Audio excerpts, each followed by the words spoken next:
ধর্ষকের কোনো ধর্ম নাই। সে হিন্দু, মুসলিম, নাকি বৌদ্ধ, খ্রিস্টান, না আলেম জালেম, এগুলো ধর্ম দেখার সময় নাই। আল্লাহ পাক বলেছেন তার রাসূলের মাধ্যমে ধর্ষণ হলেই প্রকাশ্যে মৃত্যুদণ্ড দিয়ে দিবে, যেই হোক, সে যেই হোক, সে যেই হোক না, ওর কোনো ধর্ম নাই। সে একজন আলেম দাড়িওয়ালা মানুষও যদি হয় তাকেও এই কাজ করতে হবে। তো চোরের কোনো ধর্ম আছে? ডাকাতের কোনো ধর্ম আছে? তো মিডিয়া আবার টেকনিক্যালি দেখবেন ওইটাকে হাইলাইট করবে বেশি, বিকজ এখানে একটা সুযোগ আছে ইসলামকে ডমিনেট করার জন্য। কিন্তু সেম ঘটনা কিন্তু অনেক বড় বড় সেকুলার প্রতিষ্ঠানে ঘটেছে, ওগুলো কিন্তু আমরা হাইলাইট করতে দেখি না। এটা আমরা বুঝি ইন্টেনশনটা কি। তবে এখানে একটা বিষয় ক্লিয়ার করতে হবে যে পাপ পাপী যেই করুক তাকেই শাস্তির আওতায় আনতে হবে। আল্লাহ পাক তৌফিক এনায়েত করুন বোঝার। এখন এমন একটা সময় চলছে বাচ্চারাও এগুলো থেকে নিরাপদ না। 5 বছরের মেয়ে, 7 বছরের মেয়ে, কয়দিন আগে দেখলাম যে 2 বছরের মেয়ে, নাউজুবিল্লাহ, তার সাথেও নাকি এরকম ঘটনা ঘটেছে, এবং উত্তরবঙ্গেরই ঘটনা এগুলা। আর এগুলো শহরের চেয়ে এখন গ্রামে বেশি হচ্ছে। কারণ কি জানেন, গ্রামে তো আগে মানুষ এই উন্মুক্ত পোশাক আশাক দেখতো না খুব বেশি। এখন যখন পর্ন চলে আসছে হাতে, বাসায় সব এগুলো দেখছে, তখন গ্রামে দেখবেন ধর্ষণ বাড়ছে না? এটা নিয়ে আমি আলাদা লেকচার দিয়েছি যে কতগুলো ধর্ষণ হয়েছে এই পর্যন্ত। এই বছরই লাস্ট এই বছরই দেখবেন রিপোর্টেড 1337টা রেপের ঘটনা ঘটেছে এই বাংলাদেশেই। এটি অ্যালার্মিং বিষয়। আর আমেরিকাতে প্রতি 6 জনে একজন রেপ হয়, আর রেপের রাজধানী হচ্ছে সাউথ আফ্রিকা, ওখানে প্রতি 3 জনে একজন রেপ হয়। তো এগুলো কিভাবে হচ্ছে? Only because of pornography. এটা যদি এখনও বন্ধ করতে না পারা যায়, আগামী ভবিষ্যৎ খুব খারাপ হবে। যেখানে সেখানে মানুষ জেনা করবে, যাকে তাকে রেপ করবে, দেখে নিয়েন। বিকজ এটা ভিতর থেকে মানুষকে পশু বানিয়ে দিচ্ছে। আমরা জানি এর পিছনে একটা বড় ইন্ডাস্ট্রি কাজ করে, যারা সারা বিশ্বে প্রায় $98 বিলিয়ন ব্যবসা করে পর্ন দিয়ে। শুধু আমেরিকায় ব্যবসা করে $12 বিলিয়ন সারা বিশ্বে। $12 বিলিয়ন বোঝেন? $1 বিলিয়ন কত কোটি বোঝেন? $100 কোটি। তো বিশাল একটা ইন্ডাস্ট্রি আছে, এর পিছনে টাকা কাজ করে, টাকা, অনলি টাকা। আর এখানে যা দেখানো হয় সবই ফেক, এগুলো কোনোটাই সত্য না। এটা শুধু একটা অভিনয়, আর কিচ্ছু না।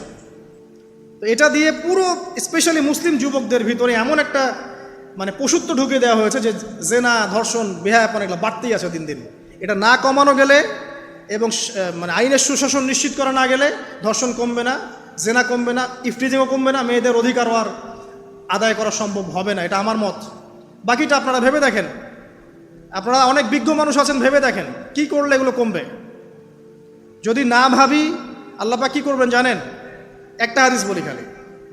জাইনাব বিনতে জাহাশ রাদিয়াল্লাহু আনহা তিনি বলছেন, ইয়া রাসূলুল্লাহ সাল্লাল্লাহু আলাইহি ওয়াসাল্লাম, আনুহলিকু ওয়া ফিনা সালিহুন, আমাদের মধ্যে সৎ লোক থাকা অবস্থাতেও কি আমরা ধ্বংস হয়ে যাব? আমাদের মধ্যে সৎ যে অনেক ব্যক্তি আছে তারা থাকলেও কি আমরা ধ্বংস হয়ে যাব? নবীজি বলছেন, নাআম, হ্যাঁ তোমরা ধ্বংস হবে। ইযা কাসরাতিল খাবাস, যখন নোংরামি, অশ্লীলতা, বেহায়াপনা বাড়তে থাকবে, আলেম জালেম সব ধ্বংস হয়ে যাবে। তা আমরা আমাদের স্বার্থেই কথাগুলো বলবো, কারণ আমরা যদি এগুলোকে প্রতিহত করতে না পারি তাহলে আমাদের বাড়িতেও এই ফিতনা ঢুকে আসবে না? আসবে। দেখে নিয়েন। আল্লাহ পাক বোঝার তৌফিক এনায়েত করুন, আমিন। তো কওমে লূতকে আল্লাহ পাক কি করেছেন? সুন্দর বালকের রূপে এই জিবরাইল আর মিকাইল আলাইহিস সালামকে পাঠিয়েছেন। এখন লূতের লোকরা বলছে যে তোমার ঘরে যে মেহমান 2 জন এসেছে ওদেরকে আমাদেরকে দাও। নাউজুবিল্লাহ। বুঝতে পারেন নাই? তোমার ঘরে যে 2 জন মেহমান এসেছে, ওই 2 জন মেহমানকে নিতে এসেছে। লূত আলাইহিস সালাম বলছেন যে আমার হাউলাই বানাতিন কুনতুম ফাইলিন, তোমার যদি বিয়ে করার ইচ্ছা থাকে, আমার মেয়েরা আছে, তাদেরকে বিয়ে করা প্রয়োজনে। একজন নবী তার মেয়েকে বিয়ে দিতে যাচ্ছেন, তাও তোমরা এই পথে যেও না। তখন এই কওমে লূতের লোকরা বলছে, তুমি খুব ভালো করে জানো হে লূত আমরা কি জন্য এসেছি।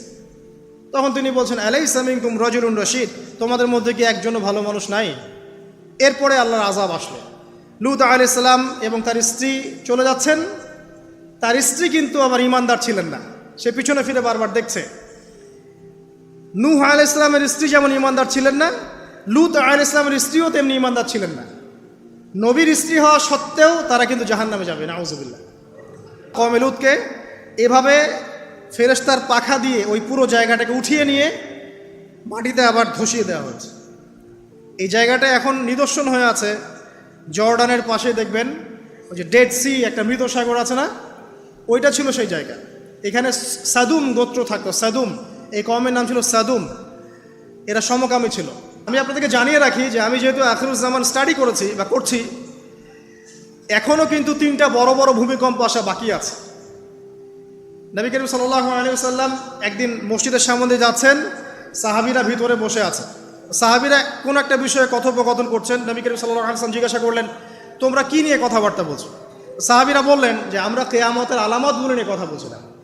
তখন নবীজি বললেন সাল্লাল্লাহু আলাইহি ওয়াসাল্লাম, 10টা আলামত আসার আগে কিয়ামত হবে না। কয়টা আলামত? 10টা। এই 10টা আসার আগ পর্যন্ত কিয়ামত হবে না, নিশ্চিন্ত থাকতে পারেন।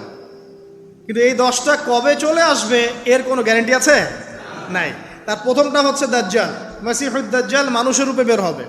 2, ঈসা ইবনে মারইয়ামের আগমন, নবী ঈসা আলাইহিস সালাম আসবেন এবং তার হাতে দাজ্জাল নিহত হবে। কোথায় নিহত হবে সেটাও বলে দেওয়া আছে, প্যালেস্টাইনের বাবেলুদ নামক জায়গায়, যে জায়গাটা অলরেডি প্রস্তুত। 3 নাম্বার হচ্ছে দাব্বাতুল আরদ, জমিন থেকে একটা অদ্ভুত প্রাণী বের হবে যে মানুষের সাথে কথাবার্তা বলবে। এটা হাদিসে আছে, কিন্তু তা আমরা এখন নিঃসন্দেহে 90% মানুষ বিশ্বাস করবে না। এবং যারা একটু বেশি চেতনাধারী তারা বলবে যে মোল্লা মুন্সিদের কথা শোনো, প্রাণী বলে আবার কথা বলবে। কিন্তু হ্যাঁ, এই কথাটাই যদি নাসা বলে, যে হ্যাঁ একটা প্রাণী আছে পৃথিবীর গভীরে, সে অচিরেই বের হবে এবং কথা বলবে, দেখবেন সবাই বিশ্বাস করছে। দেখেন চিন্তাগত শিরক, চিন্তাগত শিরকটা দেখেন। যখন আমরা ওইসব মিডিয়া থেকে কোনো কথা আসে আমরা নিশ্চিন্তে নির্দ্বিধায় বিশ্বাস করি। আল্লাহ পাক হাদিসে বলছেন, নবী হাদিসে বলছেন দাব্বাতুল আরদ বের হবে, মানুষের সাথে কথাবার্তা বলবে, মানুষ বিশ্বাস করতে চায় না। আর কি? ধোঁয়া, এই ধোঁয়ায় আকাশ ছেয়ে যাবে, ধোঁয়া দিয়ে আকাশ ছেয়ে যাবে। এবং এত বড় ধোঁয়া বিশ্ববাসী কখনো দেখে নাই। এখন অনেকে বলছেন, এখনকার আধুনিক স্কলার যারা, অনেক স্কলারের এটা মত, এটা কিন্তু হাদিসে নাই, তাদের মত হতে পারে যে একটা নিউক্লিয়ার এক্সপ্লোশন হবে। সারা ওয়ার্ল্ড তো এখন নিউক্লিয়ার যুদ্ধের সামনে দাঁড়িয়ে আছে, তখন হয়তো বা ধোঁয়ায় পুরো বিশ্ব ছেয়ে যেতে পারে, এটা তাদের মত। এটা হতেও পারে, নাও হতে পারে, হওয়ার সম্ভাবনা কিন্তু আছে, উড়িয়ে দেওয়া যাচ্ছে না। ঠিক আছে, 4টা। 5 কি? 5 হচ্ছে ইয়াজুজ আর মাজুজ। ইয়াজুজ আর মাজুজ এই প্রকৃতি বের হবে, এরা কিন্তু আদম সন্তান এবং তারা পৃথিবীর পানি খেয়ে শেষ করে ফেলে দিবে, মহাসাগরের পানি খেয়ে শেষ করে ফেলে দিবে। তারপর এই যে 6, 7, 8 এই 3টা হচ্ছে 3টা বড় বড় ভূমিকম্প, যেটা বলতে গিয়ে আমি যে আসলাম। এই 3টা ভূমিকম্প এখনও আসা বাকি আছে। নবীজি বলেছেন একটা পৃথিবীর পূর্ব দিকে হবে।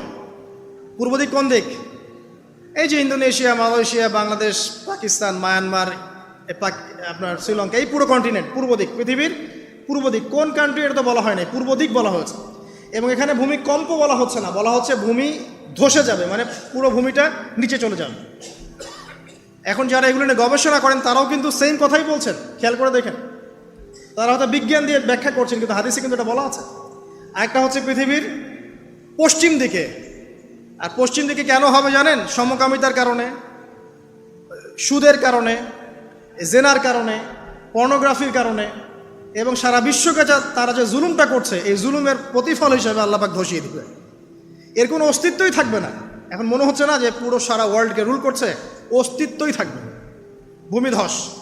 আরেকটা হচ্ছে পৃথিবীর মাঝখানে কারা আছে বলেন? মাঝখানে আমাদের আমিরুল মুমিনিনরা আছে এখন, নাকি? হ্যাঁ, যারা ইসরায়েলের সাথে আতাত করছে এরা আছে, আমিরুল মুমিনিনরা আছে। তো সেখানেও একটা ফিতনা অপেক্ষা করতে থাকেন। তো এই কথাটা বলতে গিয়ে আমি এখানে এসেছি। পৃথিবীতে কিন্তু এখনও 3টা বড় বড় ভূমিকম্প বাকি আছে। আর সর্বশেষ আলামত হচ্ছে ইয়েমেন থেকে একটা আগুন বের হবে, বিশাল আগুন। এই আগুনটা মানব জাতিকে হাসরের মাঠের দিকে তাড়িয়ে নিয়ে যাবে। এই 10টা আলামত না আসা পর্যন্ত কিয়ামত হবে না। অতএব আপনি এখন রিল্যাক্সে নাকে তেল দিয়ে ঘুমান, নাকি ভাই? এই 10টা আলামত না আসা পর্যন্ত কিয়ামত হচ্ছে না। তবে এই 10টা আলামত আসার পটভূমি কিন্তু তৈরি হয়ে যাচ্ছে, এটা আমাদের খেয়াল করতে হবে। আচ্ছা আসেন, এই যে শুআয়ব আলাইহিস সালামের কওমকে যে ভূমিকম্প দিয়ে ধ্বংস করা হলো, এই ভূমিকম্প কখন আসে? আল্লাহ পাক বলছেন তার রাসূলের মাধ্যমে, যখন সমাজের মধ্যে পাপ বেড়ে যাবে, অশ্লীলতা বেড়ে যাবে, মানুষ মাদককে হালাল মনে করা শুরু করবে, জেনাকে হালাল মনে করা শুরু করবে, এবং এই যে বেপরদামি বেড়ে যাবে, তখন সমাজের মধ্যে ভূমিকম্প দেখা দিবে, ভূমিধস দেখা দিবে। গান বাজনা, বাদ্যযন্ত্রকে মানুষ হালাল মনে করা শুরু করবে, তখন এগুলো আসবে। তো এগুলো কি আসার বাকি আছে? এখন কি মনে হচ্ছে? আল্লাহ পাক আমাদেরকে হেফাজত করুন, আমিন। বাঁচার উপায় কি? ওই যে বললাম, রব্বানা বলেন, আতিনা মিন লাদুনকা রাহমা ওয়া হাইয়্ লানা মিন আমরিনা রশাদা।